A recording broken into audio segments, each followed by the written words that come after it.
తెలుగు రాష్ట్రాల్లో ఉగ్రవాదుల కదలికలు మళ్లీ ప్రకంపనలు సృష్టిస్తున్నాయా? తాజా ఉదంతం చూస్తూ ఉంటే నేను చెప్పబోయే బ్రేకింగ్ న్యూస్ అది నిజమనే అనిపిస్తోంది. తాజాగా అన్నమయ్య జిల్లాలో ఇద్దరు ఉగ్రవాదుల అరెస్టు కలకలం రేపుతోంది.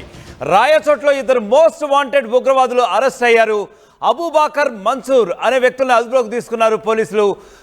అన్నమయ్య జిల్లా రాయచోట్లో 200 మందికి శిక్షణ కూడా ఇస్తున్నట్లు గుర్తించారు ఐబీ అధికారులు, ఇంటెలిజెన్స్ బ్యూరో అధికారులు. తమిళనాడు, కేరళలో పలు పేలుళ్ల కేసుల్లో ఈ ఇద్దరు ఉగ్రవాదులు కూడా కీలక నిందితులుగా ఉన్నట్లుగా తెలుస్తోంది.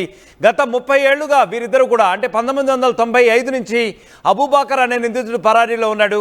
అలాగే మన్సూర్ కూడా గత 1999 నుంచి అతను పరారీలో ఉన్నట్లుగా తెలుస్తోంది. ఇద్దరు టెర్రరిస్టులను తమిళనాడుకు తరలించారు యాంటీ టెర్రరిస్ట్ స్క్వాడ్ అంటే ఏటీఎస్ పోలీసులు.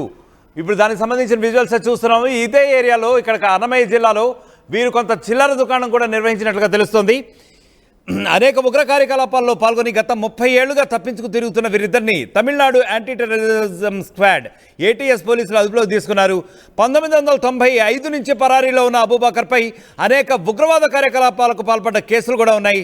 ఇతను రాయచోటి పట్టణం కొత్తపల్లె ఉర్దూ పాఠశాల ఎదురుగా అమానుల్లా పేరుతో చిల్లర దుకాణం నిర్వహిస్తూ జీవనం సాగిస్తున్నాడు. అంటే పేరు మార్చుకుని ఒక ఎలియాస్ నేమ్తో ఇతను చిల్లర దుకాణం నిర్వహిస్తున్నాడు. స్థానికులు ఇతన్ని కేరళ కుట్టిగా పిలుస్తూ ఉంటారట. సో ఇక మొహమ్మద్ అలీ అనే మరొక నిందితుడు 1999లో తమిళనాడు, కేరళలో బాంబులు పెట్టిన ఘటనల్లో కూడా కీలక నిందితుడిగా వ్యవహరిస్తున్నాడు. ఇతనికి రాయచోటి మహబూబ్ బాషా వీధిలో సొంత ఇల్లు కూడా ఉంది. ఇతను చీరల వ్యాపారంతో పాటు చిల్లర దుకాణం ఒకటి నిర్వహిస్తున్నాడు. వీరిద్దరూ కూడా అప్పుడప్పుడు కొన్ని నెలల పాటు కనిపించకుండా పోతారని, ఎవరైనా ఎందుకు కనిపించలేను అడిగితే మాత్రం వారు వ్యాపార నిమిత్తం విదేశాలకి ఇవన్నీ కూడా టూర్లకు వెళ్తూ ఉంటామని, సో వ్యాపార కార్యకలాపాలన్నీ కూడా నిర్వర్తించుకున్న తర్వాత మళ్ళీ వచ్చి తమ రెగ్యులర్ కోర్స్ ఆఫ్ బిజినెస్లు నిర్వర్తించుకుంటామని కూడా చుట్టుపక్కల స్థానికులతో చెప్తున్నట్లుగా తెలుస్తోంది.